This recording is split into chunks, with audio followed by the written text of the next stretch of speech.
Good morning बच्चों, कैसे आप सब। चलिए आज हम B.Ed फर्स्ट ईयर का चाइल्डहुड एंड ग्रोइंग अप जो विषय है उसमें हम सबसे इंटरेस्टिंग टॉपिक जो है उस पर बात करते हैं। आप यहाँ पर कुछ इमेजेस देख रहे हैं। ये इमेजेस जो हमें क्या बता रहे हैं, सबसे पहले आप देख रहे हैं कि एक छोटा सा बच्चा कैसे धीरे धीरे धीरे बढ़ते हुए लास्ट ओल्ड एज तरफ वो पहुँच रहे हैं। तो हमारा जो आज का मेन टॉपिक है वो है स्टेजेस ऑफ चाइल्ड डेवलपमेंट, बाल विकास की अवस्थाएं। चलिए तो हम बाल विकास की अवस्थाओं में आज देखते हैं। बाल विकास की अवस्थाओं में मैंने यहाँ पर आपको 5 अवस्थाएं बताई है। आप देख रहे हैं यहाँ पर 5 अवस्थाएं। पहली जो है आपकी first stage prenatal stage, जो कि 9 मंथ की है। 9 मंथ मतलब ड्यूरिंग प्रेगनेंसी, जब लेडी प्रेग्नेंट होती है और वो 9 महीने का जो ड्यूरेशन होता है, जब बच्चा माँ के टमी में होता है, उस समय जो भी माँ ग्रहण करती है उससे बच्चा नरिश होता है, उससे उसका पोषण होता है, उससे उसका विकास होता है। माँ जैसा सोचती है, जैसा वो भोजन ग्रहण करती है, जैसे भी उनके मन में विचार आता है, वैसे ही बच्चे का भी डेवलप होता जाता है। यहाँ पर हम सेकेंड स्टेज में आते हैं। सेकेंड स्टेज में देखते हैं, सेकेंड स्टेज जो है वो है इन्फेंसी स्टेज, जो कि 0 से 6 ईयर है। इन्फेंसी स्टेज यानी शैशवावस्था, बच्चा पैदा हुआ और उसके बाद की अवस्था हमारी इन्फेंसी स्टेज कहलाती है। इन्फेंसी स्टेज जो है हमारी वो 0 से 6 ईयर है। अब थर्ड स्टेज में हम आते हैं। थर्ड स्टेज जो है वो हमारी चाइल्डहुड स्टेज है, बाल्यावस्था। इसकी जो ड्यूरेशन है वो 6 से 12 वर्ष का है। फिर हम नेक्स्ट आते हैं फोर्थ स्टेज पे। फोर्थ स्टेज हमारा है एडोलसेंस स्टेज, किशोरावस्था। किशोरावस्था का जो हमारा ड्यूरेशन है वो 12 से 18 वर्ष है। और जो हमारी लास्ट है फिफ्थ चाइल्ड एडल्टहुड स्टेज, वयस्कावस्था, जो कि 18 ईयर्स एंड अबव है। ठीक है, तो यहाँ पर एक चीज़ देखने के लिए की है कि जैसे टेट में अक्सर क्या होता है, जब एग्जाम होता है तो CDP के बहुत सारे क्वेश्चन रहते हैं, तो वहाँ पर कभी कभी ये बोल देता है कि इन्फेंसी स्टेज में प्री इन्फेंसी स्टेज और पोस्ट इन्फेंसी स्टेज क्या है, तो वो हमें बताना होता है। तो सपोज इन्फेंसी स्टेज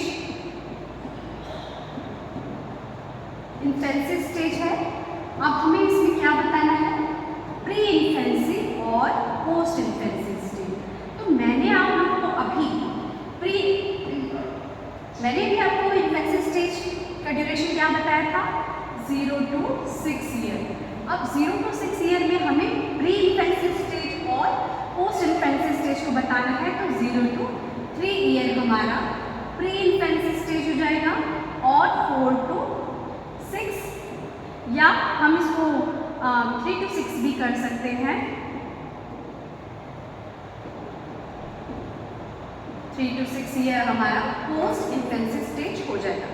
एक चीज़ यहाँ देखने वाली है कि अगर हम कई जगह पे हमने देखा है कि जो इन्फेंसी स्टेज है वो 0 से 6 ईयर ना होकर कभी कभी वो 0 to 5 भी ले लेता है, 5 ईयर या 6 ईयर। तो कंफ्यूज हमें नहीं होना है, हमें हमारा जो आंसर है वो 0 to 6 ईयर रहेगा। और प्री इन्फेंसी और पोस्ट इन्फेंसी 0 to 3 ईयर और 3 to 6 ईयर है। ओके, समझ आया आप लोगों को? चलिए ठीक है,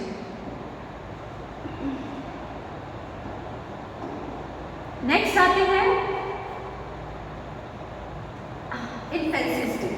इन्फेंसी स्टेज, अब बच्चा पैदा हो गया, जन्म के उपरांत की अवस्था इन्फेंसी स्टेज कहलाती है। शैशवावस्था जो है 0 to 6 ईयर, मैंने अभी आपको बताया। अब आप ये पिक्चर देख रहे हैं, इस पिक्चर में हमें क्या दिख रहा है कि यहाँ पर एक बच्चा जो कि जिसने कि अभी जन्म लिया है, और उसके लिए ये जीवन का, बच्चे के जीवन के निर्माण काल होता है, क्योंकि इस अवस्था में वो हर चीज़ को पहली बार करता है। तो ये अवस्था बहुत ही महत्वपूर्ण मानी जाती है, क्योंकि इस अवस्था में बच्चे की जो हड्डियां हैं वो मजबूत होती है, शारीरिक विकास, मानसिक विकास, संवेगात्मक विकास, भावनात्मक विकास, इसमें धीरे धीरे वो डेवलप होता है। और बच्चा जो भी सीखता है, समझता है, वो अपने माता पिता के माध्यम से ज़्यादा सीखता है, क्योंकि वो डिपेंड होता है अपने पेरेंट्स पर। नेक्स्ट आइए हम इसकी कैरेक्टरिस्टिक्स देख लेते हैं, शैशवावस्था की विशेषताएं। तो पहला ही मैंने अभी आपको जस्ट बताया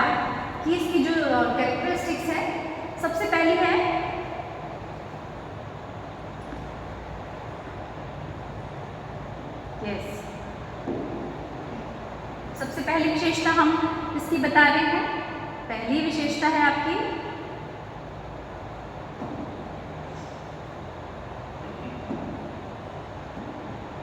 शारीरिक विकास में तीव्रता।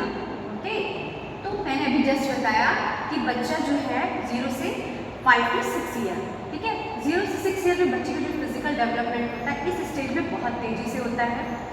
यहाँ पर ये चीज़ देखी जाती है कि बच्चे की जो मांसपेशियाँ हड्डियाँ हैं वो मजबूत होती है धीरे धीरे।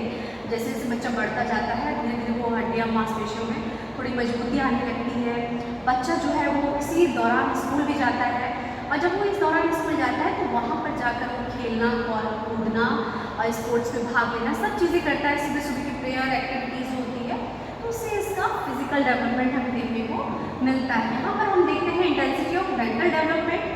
मेंटल डेवलपमेंट में बच्चे का इस स्टेज में बहुत तेजी से होता है। यहाँ पर रोहित धनखड़ जो कि एक शिक्षा शास्त्री है उन्होंने बहुत अच्छी डेफिनेशन दी है कि 5 वर्ष के बालक तक अगर आप जो भी उसे बनाना चाहें वो आप यहाँ बना सकते हैं बच्चे को, क्योंकि यहाँ पर बच्चे की समझने रखने की शक्ति बहुत तेज होती है। तो आप उसे जो भी यहाँ पर रटाएंगे उसे हर चीज़ मेमोरी में उसके फिट हो जाएगी, वो लॉन्ग लाइफ टाइम के लिए उसे याद रहेगी। फिर नेक्स्ट है सोशल डेवलपमेंट, सामाजिक भावना का विकास। वो कैसे होगा? बच्चा सबसे पहले अपने इन्वायरमेंट में माता पिता के पास रहता है, फिर धीरे धीरे एक एक करके वो अन्य लोगों के पास आता है और वह और अन्य जो रिश्ते हैं उनको भी पहचानता है, समझता है। इसी स्टेज में बच्चा पहली बार स्कूल भी जाता है। तो जब स्कूल जाता है तो उसे और लोगों से वो मिलता है, एक दूसरे को जानता है, तो इस तरीके से उसके अंदर सामाजिक भावना का विकास होता है। कई अच्छी चीज़ों को कई बुरी चीज़ों को वो जानता है, समझता है और स्कूल का डिसिप्लिन इन सब चीज़ों को देख के बहुत कुछ इस स्टेज में सीखता है। और जैसे मैंने पहले ही बताया डिपेंडेंसी ऑन अदर, तो ये स्टेज ऐसी है कि बच्चा टोटली इस स्टेज में अपना जो भी वर्क होता है वो डिपेंड रहता है करने के लिए अपने पेरेंट्स पर या फिर जो भी उसके घर के बड़े रहते हैं भाई बहन उन पर वो डिपेंड रहता है। चलिए अब हम नेक्स्ट स्लाइड पे आते हैं। नेक्स्ट स्लाइड है हमारा बाल्यावस्था। बाल्यावस्था यानी ये स्टेज जो है ये बहुत ही अनोखी स्टेज होती है ना। ये आप देख रहे हैं ना इतने प्यारे मासूम से बच्चे, यानी ये लड़कपन की अवस्था होती है, मस्ती की अवस्था है, खेल कूद की अवस्था है। और यहाँ पर शैशवावस्था समाप्त हुई और शुरू हो गई हमारी बाल्यावस्था, ठीक है। तो हमारी जो बाल्यावस्था है अभी मैंने बताया 6 से 12 वर्ष की अवस्था होती है। अगर मैं यहाँ पर भी आपसे कहूँ कि प्री चाइल्डहुड स्टेज और पोस्ट चाइल्डहुड स्टेज क्या होगी, तो मुझे लगता है आप लोग बता देंगे, क्योंकि मैंने जस्ट पहले बताया कि ये जो है 6 से 12 वर्ष है, तो ये 6 से 9 और 9 से 12। आई थिंक ये आप लोग को क्लियर होगा, ठीक है, वेरी गुड, बहुत बढ़िया। तो यहाँ पर हम ये देखते हैं कि यहाँ पर जो बच्चा होता है इसमें भी बहुत से हमें चेंजेस देखने को मिलते हैं, फिजिकल, मेंटल, इमोशनल, हर तरीके के डेवलपमेंट यहाँ पर भी हमें बच्चे को देखने को मिलते हैं। चलिए इसकी कैरेक्टरिस्टिक्स पे आ जाते हैं, विशेषताएं इसकी क्या है। इसकी विशेषताओं में सबसे पहली जो विशेषता हमने ली है वो है फोर्सफुली क्यूरियोसिटी। बच्चे के अंदर इस उम्र में जिज्ञासा बहुत रहती है और अगर हम इस उम्र में बच्चों को अगर उनकी जिज्ञासा को शांत नहीं करते हैं तो वो हीन भावना से ग्रस्त हो जाता है। तो यहाँ पर हमें ये काम नहीं करना है। बच्चा अगर उसके अंदर कोई क्वेरी है, वो कुछ हमसे पूछना चाह रहा है, तो हमें उसको उसके जवाब को दे के सेटिस्फाइड करना होता है। नेक्स्ट है इंटरेस्टेड टीम स्पोर्ट्स। बच्चा जो है वो सामूहिक खेलों में रुचि रखता है, क्योंकि इस स्टेज में वो दोस्त तो उसके बन ही जाते हैं, एक ग्रुप बनता है। जो लोग उसको अच्छे लगते हैं वो उन्हीं के पास कंफर्टेबल रहता है, उन्हीं के पास बैठना पसंद करता है और उन्हीं के साथ वो अपने गेम्स को भी जो भी उसे पसंद आता है वो ग्रुप में खेलते हैं। फिर यहाँ पर हमने देखा है चेंज इन इंटरेस्ट। इंटरेस्ट जो है बच्चे में इस उम्र में बहुत तेज़ी से बदलाव लाते हैं। मतलब बच्चे का अगर आज कोई इंटरेस्ट है तो वो नेक्स्ट डे वो कुछ और उनकी रुचियाँ हो जाती हैं। ये चीज़ें हमें प्राय इस स्टेज में देखने को मिलती है। यहाँ पर भी जो है सोशल डेवलपमेंट बहुत तेज़ी से होता है, क्योंकि बच्चे रेगुलरली यहाँ स्कूल आना जाना उनका रहता ही है, स्कूल आते हैं, घर में रहते हैं, तो समाज में क्योंकि अब वो निकल चुके हैं, सही गलत क्या है, गलत हम ना करें, किसी के साथ उसका अनादर ना करें, हम हर चीज़ को समझें, बड़े बुजुर्ग को सम्मान दें और सामाजिक भावना का विकास हमारे अंदर इस तरीके से होता है। और साथ ही साथ घर का जो माहौल रहता है वो तो हमें इस चीज़ के लिए अवेयर करते ही कि हम अपने हर रिलेशन को जानें, साथ ही साथ हम अच्छी आइयों को भी एडॉप्ट करें।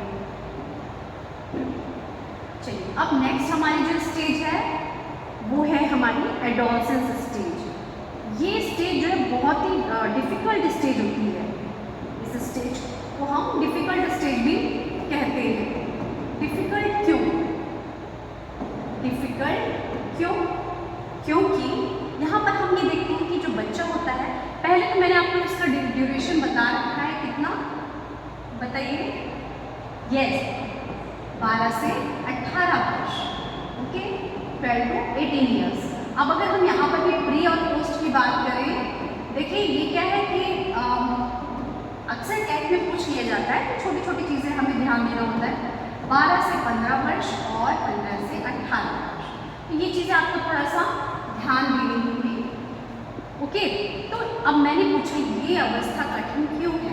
तो कठिन इसलिए है क्योंकि यहाँ पर एक विडंबना देखी गई है कि जो छोटा बच्चा होता है, जो एडोलसेंस स्टेज में बच्चे होते हैं, वो अपने आप को बड़ा मानते हैं, लेकिन जो बड़े होते हैं, पेरेंट्स होते हैं, वो उसे बच्चा ही मानते हैं।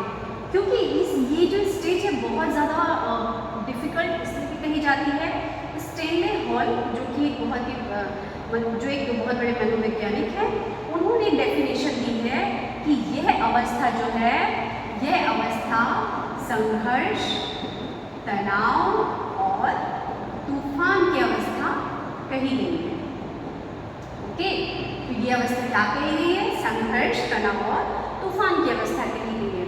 और इस स्टेज में जो किशोर वर्ग होते हैं, उनको एक कहावत है कि उनकी जो नसें होती हैं उसमें एक ज्वार पैदा होता है, जिससे कि क्या अगर हम उसको सही जगह यूटिलाइज कर लें तो बच्चा जो अपनी लाइफ में बहुत आगे बढ़ता है, ठीक है। यहाँ पर भी उसमें बहुत सारे हमें चेंजेस देखने को मिलते हैं। हम देखते हैं इसकी विशेषताएँ। कैरेक्टरिस्टिक्स में हम सबसे पहले विशेषता देखते हैं कि यहाँ पर जो है सबसे जो फिजिकल डेवलपमेंट हमें सबसे पहले देखने को मिलता है। फिजिकल डेवलपमेंट में बहुत तेज गति से होता है इस उम्र में, क्योंकि हार्मोनल चेंजेस होते हैं। फिजिकल डेवलपमेंट बॉयज़ में किस प्रकार से चेंज होता है? जैसे बॉयज़ में उनकी हड्डियाँ मजबूत होती हैं, मांसपेशियाँ मजबूत हो जाती हैं, वो उनकी वॉइस हैवी हो जाती है। साथ ही साथ हमने देखा है कि दाढ़ी मूंछें उनकी निकल आती है। इससे हम लड़कियों की अगर बात करें तो लड़कियों में भी उनकी पूरी फिजिकल पर्सनालिटी उनकी पूरी चेंज हो जाती है। हार्मोनल चेंजेस के कारण उनके शरीर में कई बदलाव हमें देखने को मिलते हैं। और साथ ही साथ यहाँ पे जो गर्ल्स होती है स्पेशली, वो ब्यूटी कॉन्शियस हो जाती है। ब्यूटी कॉन्शियस मतलब वो अपनी सुंदरता पर बहुत ज़्यादा ध्यान देने लगती है। इसके साथ ही है हमने देखा मेंटल डेवलपमेंट भी यहाँ बहुत तेज़ी से होती है, क्योंकि ये अवस्था ऐसी अवस्था है जहाँ पर बच्चे का पूर्ण रूप से विकास हो चुका है, उनके अंदर एक मैच्योरिटी आ गई है, तो उनका मेंटल डेवलपमेंट भी बहुत तेज़ी से होता है।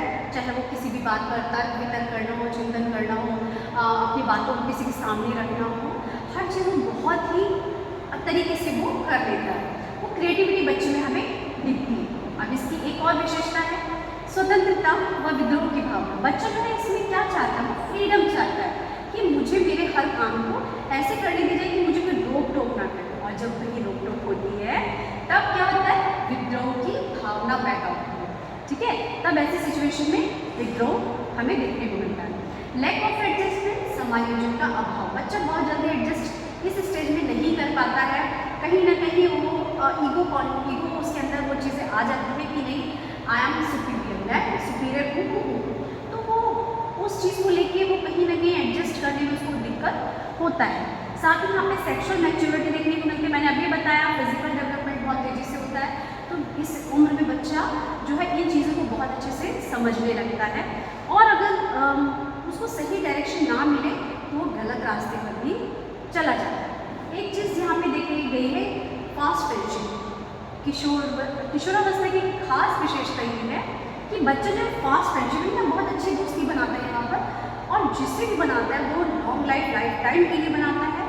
उसे अपनी बातें हर बातें शेयर करता है, एवरीथिंग। हमने देखा है इस स्टेज में पेरेंट्स से बच्चे अपनी बातों को शेयर नहीं कर पाते हैं, वो कहीं ना कहीं हेजिटेट करते हैं, या जो भी कह लो एक फियर रहता है उनके अंदर, तो तो जो दोस्त होते हैं, ये दोस्त जो होते हैं ना, बहुत मतलब ऐसे होते हैं कि ये हर चीज़ उसके बारे में जानकारी रखते हैं, ठीक है। अब ये जो स्टेज है हमने इसकी विशेषता देखी।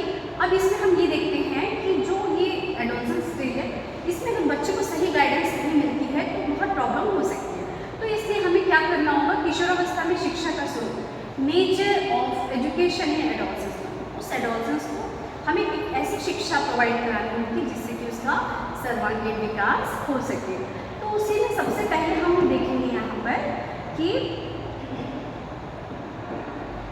फिजिकल डेवलपमेंट भी एजुकेशन देना, मतलब शारीरिक विकास। हम जानते रहे इस स्टेज में हार्मोनल चेंजेस के कारण फिजिकल डेवलपमेंट जो है वो बहुत तेज़ी से होता है, और कई ऐसी चीज़ें हमें दिखती हैं जो बच्चा एक्सपेक्ट नहीं करता है, बट हाँ वो चीज़ें होती हैं। तो कहीं ना कहीं बच्चे के अंदर एक डर रहता है, एक हेजिटेशन रहता है, तो वो चीज़ें ना हो, इसके लिए फिजिकल डेवलपमेंट के लिए भी हमको कभी कभी हमें ऐसे व्यायाम करा लेना चाहिए। उसको हमें कुछ ऐसे कार्यक्रम में बच्चों को भेजना चाहिए जहाँ पर फिजिकली मतलब मेंटल है, फिजिकली शारीरिक विकास के लिए, जैसे हमने किसी को यहाँ बुला लिया अपने किसी सेंटर पे, किसी ऐसी जो योग ट्रेनर होते हैं उनको बुला लिया, किसी डॉक्टर को बुला लिया, जिससे वो अपनी बातों को रख पाए, खुल के कह पाए, उसे क्या प्रॉब्लम है वो चीज़ों को वहाँ पर बता पाए।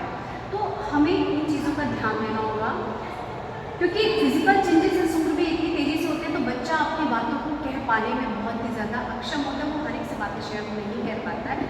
तो हमें उन चीज़ों को बहुत ध्यान रखना होगा। अब मेंटल एजुकेशन के, मेंटल डेवलपमेंट के लिए भी हमको एजुकेशन देनी होगी। तो उसके लिए हम क्या कर सकते हैं, क्योंकि हमें पता है कि बच्चा पूरा मैच्योर है इस लेवल पे, तो यहाँ पर हम और उसकी आगे बढ़ाने के लिए हम डिबेट करा सकते हैं, क्विज करा सकते हैं, कई कॉम्पिटिशन करा सकते हैं, जिससे उसकी मेंटल ग्रोथ और तेज़ी से होगी। साथ ही साथ हम ऐसे कई ऑर्गेनाइज सेमिनार, वर्कशॉप या सेमिनार करा सकते हैं, उसको बाहर भी ले जाके उसको उसके अंदर इन सब चीज़ों से क्या होगा कि एक तो लीडरशिप की भी क्वालिटी को इन्हेंस करेगा, ठीक है। अब साथ ही बच्चे क्योंकि इस एज में कैरियर ओरिएंटेड होता है, तो उसको हमको कैरियर के लिए गाइड भी करना पड़ेगा, क्योंकि ये जो स्टेज होती है, इस स्टेज में ये नहीं कहा जाता है कि अगर इस स्टेज में बच्चा नहीं संभला तो वो कहीं ना कहीं अपनी लाइफ में कुछ अच्छा अचीव नहीं कर पाएगा। तो ये 9, 10, 11, 12 ये एक ऐसी क्लासेस होती है जहाँ पर बच्चे को अपना भविष्य बनाने के लिए उसका एक बहुत बड़ा ये स्टेप होता है कि यहाँ पर उसको अगर वो सही डायरेक्शन में गया तो वो अपनी लाइफ में जो भी उसका गोल है उसको वो अचीव कर लेगा। लेकिन अगर उसको प्रॉपर गाइडेंस नहीं मिली तो कहीं ना कहीं उसे वो प्रॉब्लम आगे फेस करना पड़ेगा। तो समय समय पर हमको काउंसलर बुला लेना चाहिए, है ना, कि बच्चों की क्या प्रॉब्लम है, बच्चे किस फील्ड में जाना चाहते हैं लेकिन वो नहीं जा पा रहे हैं। इन चीज़ों के लिए भी हमें उनको गाइड करते रहना चाहिए। साथ में अभी मैंने जैसे बताया कि जब बच्चे का मेंटल डेवलपमेंट होगा, वो अपनी बातों को रख पाएगा, तर्क वितर्क कर पाएगा और किसी भी प्रकार का हेजिटेशन नहीं होगा, तो वो उसके अंदर लीडरशिप की क्वालिटी इनहेंस होगी, ठीक है।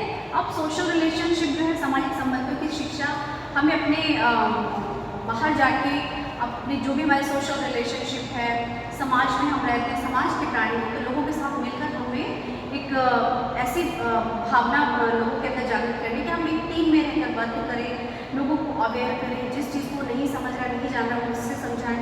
हम अपने आस पड़ोस परिवार सबको जाने समझें और उनकी रिस्पेक्ट करें। फिर इसके साथ में हमारा वोकेशनल एजुकेशन, व्यावसायिक शिक्षा। व्यावसायिक शिक्षा में सबसे ज़रूरी चीज़ है, अभी हम देख रहे हैं कि जो हमारे बच्चे होते हैं वो उनके अंदर बहुत सारे इंटरेस्ट हमें देखने को मिलते हैं।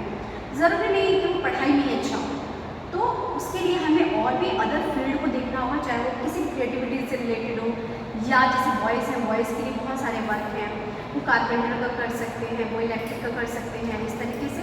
और साथ ही साथ गर्ल्स के लिए पार्लर का कोर्स रहता है, और भी चीज़ें जैसे सिलाई है, कढ़ाई है, ये सब चीज़ें हैं। तो ये सब चीज़ों में हमने अगर व्यावसायिक शिक्षा, अगर बच्चे के अंदर वो इंटरेस्ट है, वो इंटरेस्ट आ रहा है, तो सबसे ज़रूरी चीज़ है कि हमको उसके इंटरेस्ट को ध्यान में रखते हुए उसको ट्रेनिंग देनी चाहिए। अब साथ में लास्ट जो है वो यौन शिक्षा, सेक्स एजुकेशन। सेक्स एजुकेशन बहुत ज़रूरी है इस स्टेज में, क्योंकि हार्मोनल चेंजेस के कारण बच्चों में जो परिवर्तन होते हैं उसके कारण वो बहुत ज़्यादा प्रभावित होता है। तो हमें समय समय पर उसको गाइड करते रहना चाहिए। तो आपको मेरा ये जो आज का टॉपिक है कैसा लगा? अच्छा लगा, समझ आया बच्चों? ठीक है, चलिए, ओके, थैंक यू।